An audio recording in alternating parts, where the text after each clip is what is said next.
वर्षा बहू नजर नहीं आ रही, सुबह से गायब है। तुम्हें पता तो है माँ, वर्षा सुबह बाजार के लिए निकल जाए तो शाम से पहले लौटती नहीं है। आ तो गई हूँ, वो मेरी सहेली ने बताया था सस्ती साड़ियों की सेल लगी हुई है। वो 2 साड़ी फालतू खरीद लाई तो मुझे बोली कि तू रख ले। मैं उसी के घर चली गई थी। इतनी साड़ियाँ पहले रखी हुई हैं, वो कहाँ संभालोगी बहू? माँ जी, मुफ्त में कोई चीज मिले तो लेने में हर्ज ही क्या है? बहन जी, कपड़े धोने का सर्फ लोगी? अगर 5 पैकेट लोगी तो ये बाल्टी मुफ्त में मिलेगी। 5 पैकेट के साथ 1 बाल्टी मुफ्त? माँ जी खरीद लेते हैं, मेरे बाथरूम की बाल्टी टूट गई है, ये मुफ्त में मिल जाएगी, वो भी 200 रुपए के 5 सर्फ के पैकेट। वर्षा पहले सर्फ देख तो ले इस्तेमाल में कैसा है, पता चले बेकार हो। माता जी सुबह से बहुत पैकेट बेच चुके हैं, लेना है तो लो, नहीं तो हमें और भी जगह बेचने जाना है। माँ जी मुझे बाल्टी की जरूरत है, ये लो 200 रुपए। लाओ सर्फ इधर दो, कपड़े तो धोने ही है, अभी इस नई बाल्टी में ही डुबो देती हूँ। अरे ये सर्फ में झाग क्यों नहीं बन रहा? ये क्या? ये तो मामूली पाउडर है और ये बाल्टी मानो अभी चटक जाएगी। और करो लालच। ये कहानी है वर्षा की, जो अपने पति विनोद और सास ससुर के साथ जबलपुर में रहती थी। वर्षा का 3 साल का एक बेटा भी था जिसका नाम वंश था। वर्षा स्वभाव से बहुत लालची थी। मुफ्त में कुछ भी मिल जाए बस, उसकी इस आदत से घर के सभी लोग परेशान थे। एक दिन, विनोद ये देखना, मेरी सहेली ने मुझे मोतियों की ये माला दी है, कैसी लग रही है? वो पहनती नहीं थी, मैंने कहा मुझे दे दे। अच्छी है, पर ऐसे हर बार तुम किसी न किसी सहेली के घर जाती हो और कोई न कोई चीज लेकर आती हो, अच्छा नहीं लगता। विनोद तुम खुद तो कभी कुछ लाकर देते नहीं हो, और मेरी सहेलियां दे तो तुम्हें बुरा लगता है। विनोद इसे कुछ भी कहना बेकार है। माँ जी, एक तो वैसे ही शादी के बाद इस घर में मुझे कोई सुख नहीं मिला, ऊपर से आप मुझे ही सुना रहे हो।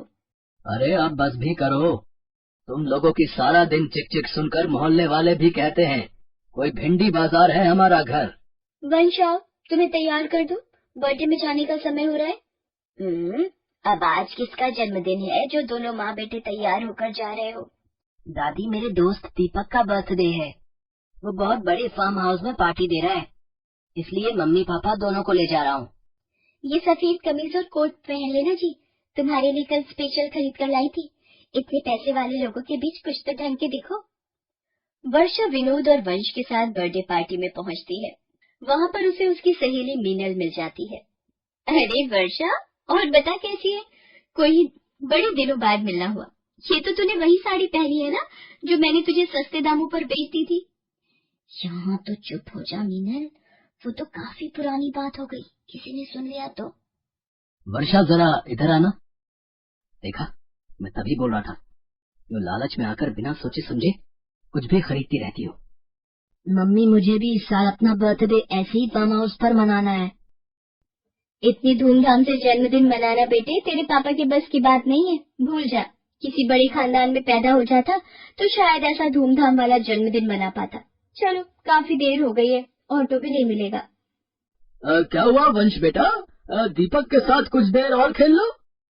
बस सर, ऑटो मिल जाए तो टाइम से घर पहुंच जाएंगे। इसमें चिंता की क्या बात है, मैं अभी ड्राइवर को बोलता हूँ, वो आप लोगों को छोड़ आएगा। अरे नहीं सर, आप परेशान। वो हमारी गाड़ी ठीक होने गई है, इसलिए हम कैब करके आए थे, अब हो नहीं रही तो ऑटो। विनोद, जब मिस्टर अरोड़ा इतना जोर दे रहे हैं तो चल लेते हैं, बड़ी गाड़ी में बैठने का अलग ही मजा है और ऑटो के पैसे भी बच जाएंगे। वर्षा विनोद को जबरदस्ती मिस्टर अरोड़ा की गाड़ी में चलने के लिए कहती है और मजबूरीवश विनोद को उसका कहना मानना पड़ता है। जब से वर्षा बड़ी गाड़ी में बैठकर आई थी तब से न जाने रोजाना कौन से सपनों में खो जाती थी। ऐसे ही एक दिन, हाँ, काश इतनी बड़ी गाड़ी हमारे पास भी होती तो उसमें सचमुच कितना मजा आता।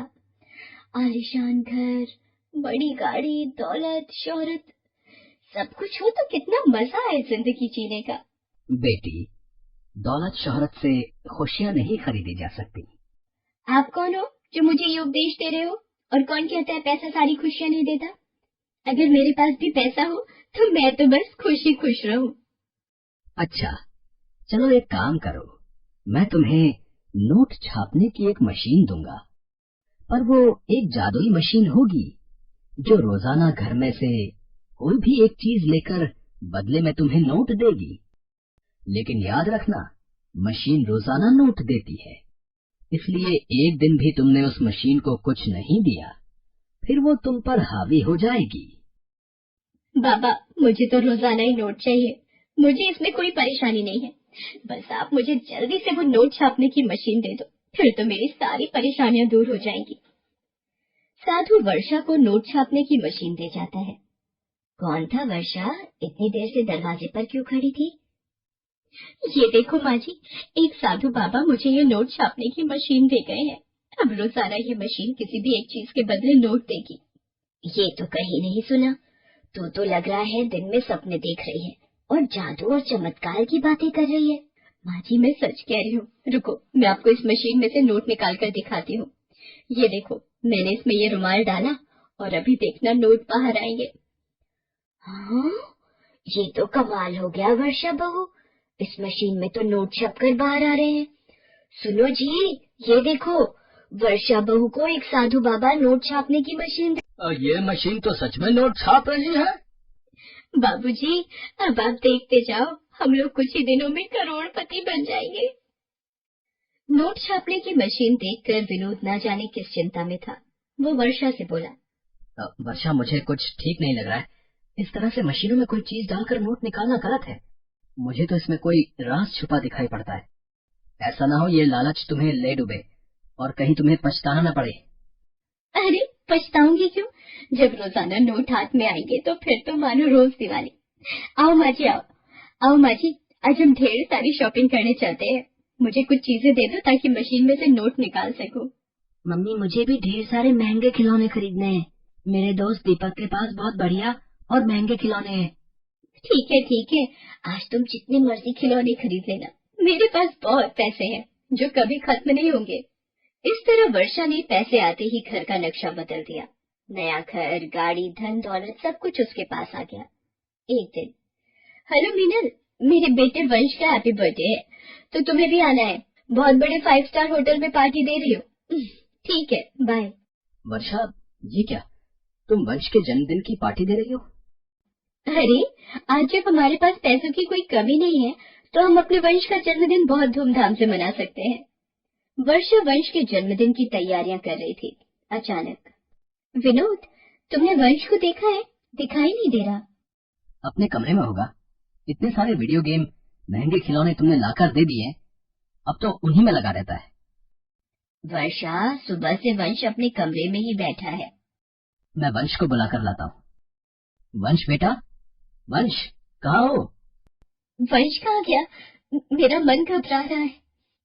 ऐसे घर से कहाँ जा सकता है? इधर उधर जरा पड़ोस में ढूंढो। आज जन्मदिन पर हमारे पैर छूने भी नहीं आया, नहीं तो सबसे पहले उठकर हमारे पास आता है। ये नोट मशीन में वंश की टी शर्ट कैसे नजर आ रही है? वंश, वंश, इसका मतलब नोट मेरे वंश को खा गई। क्या हुआ, रोने क्यों लगी? विनोद, मुझे साधु बाबा ने बोला था, अगर इस नोट मशीन में एक भी दिन कुछ नहीं गया तो ये हम पर हावी हो जाएगी, और ऐसा ही हुआ। आज मैंने मशीन का इस्तेमाल नहीं किया तो इस मशीन ने खुद से मेरे वंश को अपने में ले लिया, और ये देखो बदले में नोट छपे हुए। मेरे बच्चे के बिना मैं क्या ऐश करूंगी। वर्षा रोने लगती है, पर नोट वाली मशीन वर्षा के पति विनोद, सास और ससुर तीनों को खींच लेती है और बदले में ढेर सारे नोट मशीन से बाहर आ जाते हैं। ये नहीं हो सकता, मैं अपने परिवार के बिना ये सब धन दौलत क्या करूंगी? मेरी असली दौलत तो मेरा परिवार है। साधु बाबा आप सही कह रहे थे, मुफ्त का धन खुशी नहीं देता, मेहनत से जितना भी कमाओ खुशी देता है। बाबा ये मशीन वापस ले लो, मुझे मेरे अपने दे दो, मैं कभी लालच नहीं करूंगी। नोट मशीन मेरे परिवार के लोगों को वापस कर नहीं तो मैं तुझे तोड़ दूंगी।